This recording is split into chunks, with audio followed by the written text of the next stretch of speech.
us out of Africa and brought us to America as slaves. So the white man was running everything.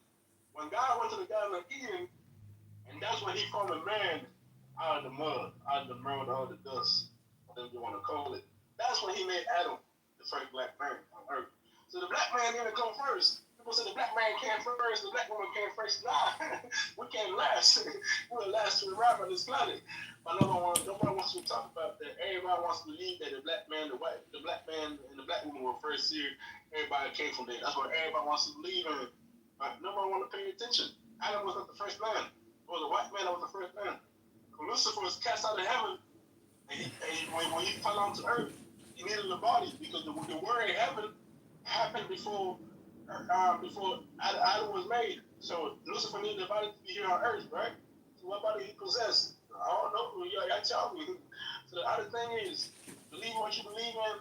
Yeah, that's time, my boy. That's time. That was beautiful. That was perfect. Does anybody want to respond to that? Yeah, I'll jump in there for a second and try my hat in the ring. See, the Bible don't lie. It says what it says. It ain't changed.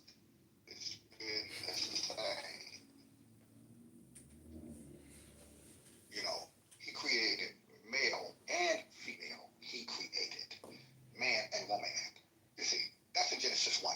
But then when we go to Genesis chapter 2, he shows us how he created the man, the male, from the dust of the ground, and he breathed in him his nostrils, and the man became a living soul.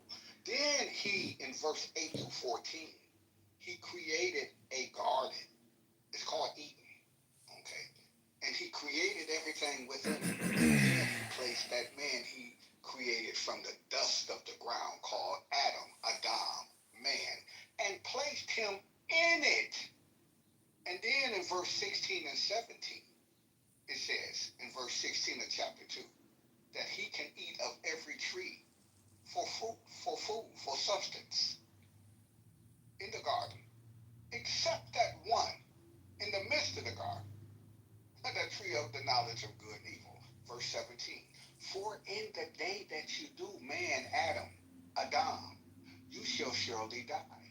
The man went on about his business. Verse 18, he said, it's not good for man to live alone. I will create for him a helpmate, a wife, or a companion. And that he did. But before that, he gave Adam the opportunity to name every creature in the air, in the sea, on the land, the tiniest bug.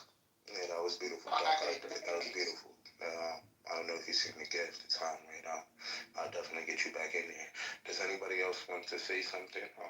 Yeah, put me in the queue. The thing is, I think hold on, Emmanuel. I think Dodge wants to jump in there real quick, and then you got the floor.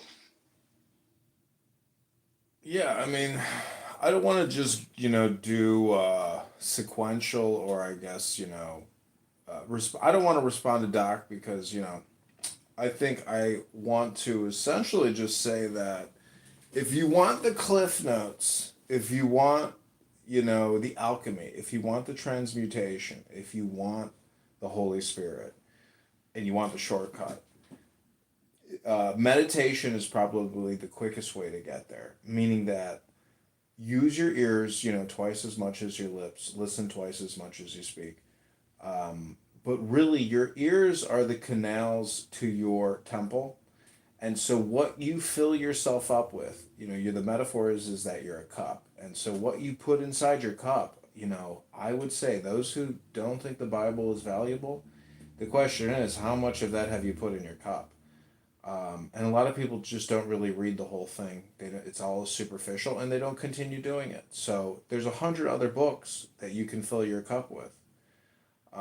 You can come to Clown House, but I don't really think people are filling their cup here. I think people are trying to transmit, what they've put in their cup. But again, they're not necessarily filling their cup here. So I would just say, I hope you guys have a great evening. Health, wealth, love, peace of mind, happiness, and strength. And, transmit positivity and joy now. I appreciate that. Emmanuel, you got the floor, then we're going to give it to Yeshua and Doc. I just want to say, cool, man, anytime you want to speak, just put the hand raise and you're good, bro. So, Emmanuel, it's on you. Yeah, what I wanted to say right quick is a lot of questions to be raised.